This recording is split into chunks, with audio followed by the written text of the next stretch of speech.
C'est une nouvelle semaine qui commence et vous faites bien de suivre RTI 1. Bonjour à tous et bienvenue à ce journal. L'École nationale supérieure des travaux publics de Yamoussoukro a soufflé ses 60 bougies dans une ambiance festive. Ancien élève de l'établissement, le Premier ministre Robert Begré-Mambé y a pris part. Fondé en 1962, cet établissement a formé plus de 3000 ingénieurs et techniciens qui œuvrent aujourd'hui dans de nombreux secteurs clés. Jean-Luc Bongbo et Urika Tongo.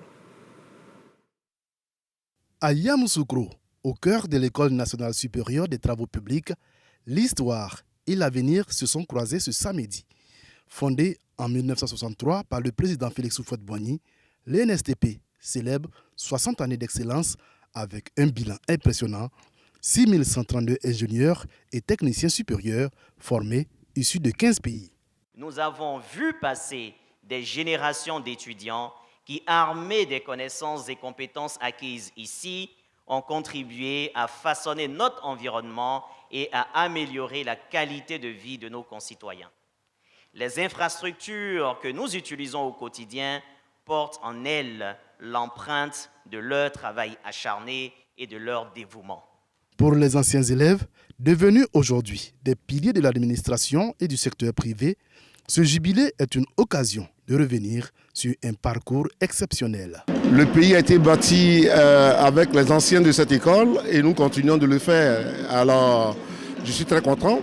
À travers les soixantenaires, qui est un âge d'or, on va dire, c'est de dire que nous sommes en maturité. Cette école m'a permis d'être ce que je suis aujourd'hui, cadre de l'administration ivoirienne qui apporte sa pierre à l'édifice de la Côte d'Ivoire, à la construction de la Côte d'Ivoire. Des témoignages inspirants pour les étudiants actuels, conscients du défi de perpétuer cette tradition d'excellence. Cela me donne de la force, cela me donne de l'énergie pour travailler, pour faire honneur à notre nation. 60 ans après sa création, l'ENSTP continue de briller, formant les bâtisseurs de demain et perpétuant un héritage d'excellence au service de la Côte d'Ivoire et au-delà. Fierté pour le ministère de l'Enseignement supérieur et de la Recherche scientifique, l'INPHB se démarque en se positionnant comme une locomotive incontestée de l'enseignement supérieur en Côte d'Ivoire et dans la sous-région. Dans le classement TUR Top University Rankings 2024, l'INPHB non seulement rentre dans le top 200, mais se classe 36e, là où on n'était même pas dans les 200 premières. Ancien élève de l'ENSTP, le Premier ministre Robert Begré-Mambé n'a pas caché son émotion. Il a salué le rôle pionnier de l'école et de son fondateur, le président Félix Houphouët-Boigny. L'École nationale supérieure des travaux publics est née de cette vision, avec pour ambition de former des ingénieurs et techniciens capables de relever tous les défis.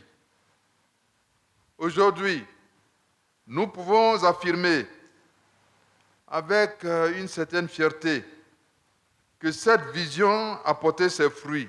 Ce magnifique objet d'art a été offert par les anciens de l'école à la famille du père fondateur, symbole de gratitude pour un homme qui a dédié sa vie à la construction d'une Côte d'Ivoire forte. Le Premier ministre a également reçu un diplôme d'honneur en hommage à son parcours exemplaire. La cérémonie s'est achevée par une série de décorations honorant ce qui est un ancien élève, véritable ambassadeur des valeurs de l'ENSTP. Les députés ivoiriens ont pris part à une session de formation. Elle est à l'initiative de l'Union interparlementaire et l'Organisation mondiale du commerce. Objectif, leur permettre de mieux appréhender les défis et opportunités liés au commerce international. Cette rencontre propose surtout des modules pratiques pour renforcer leurs compétences. Souleymane Donisongou nous en dit plus.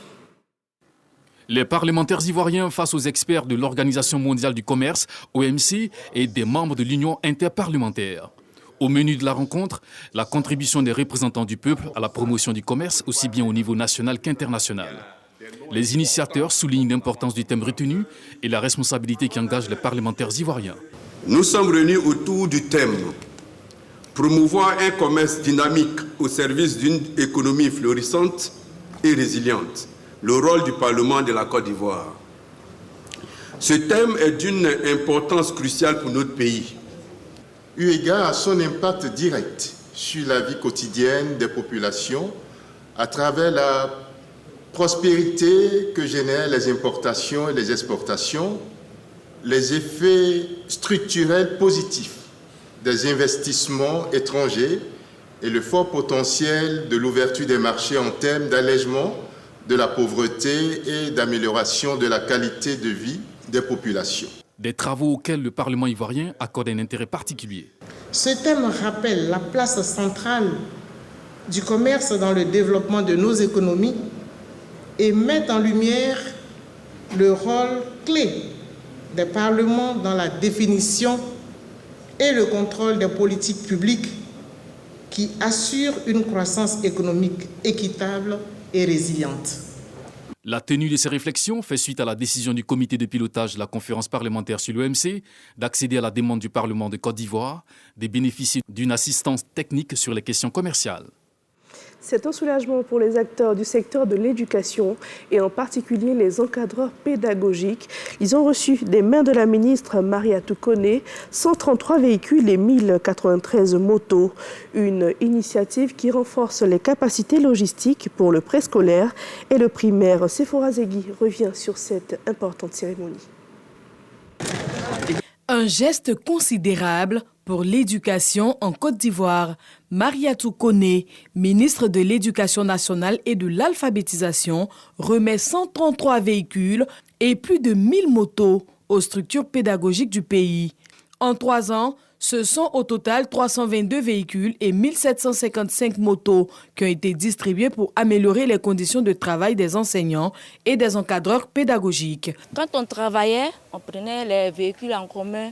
C'était tellement difficile. Le matin, c'est la course à la montre.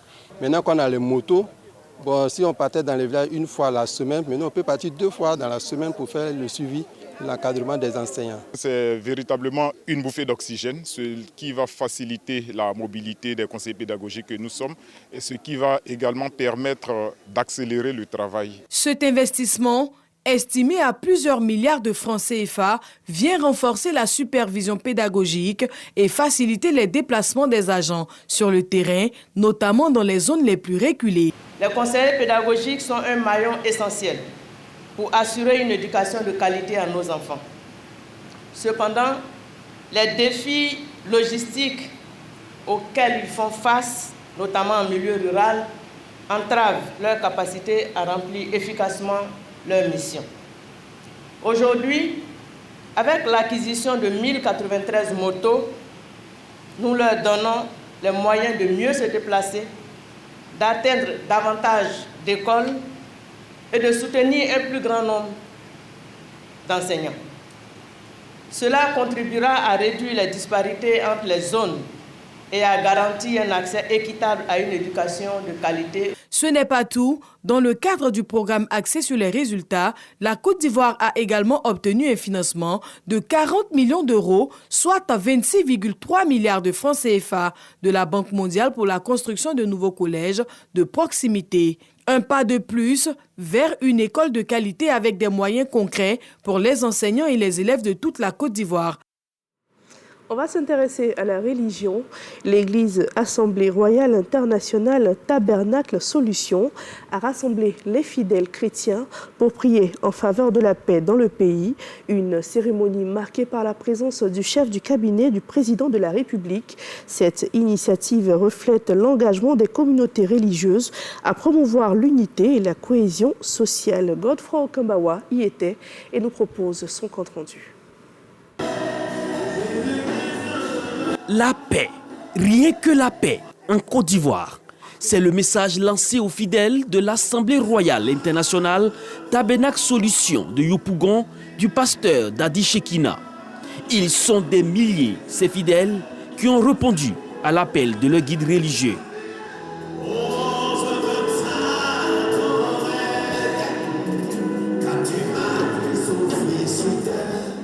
Des chants à la gloire de Dieu et surtout d'adoration. Une prière spéciale à l'endroit du président de la République Alassane Ouattara et pour des élections apaisées en 2025.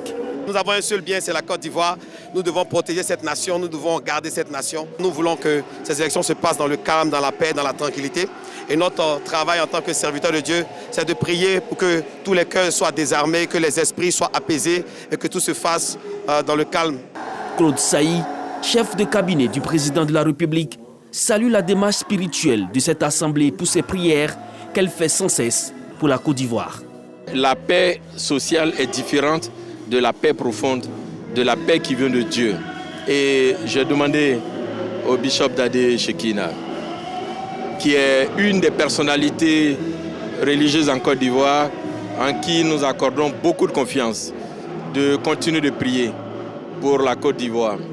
J'ai imploré qu'il prie pour le président de la République afin que Dieu continue de lui donner l'énergie, la force nécessaire et l'inspiration qui lui permettront de toujours continuer à diriger, à guider ce pays-là.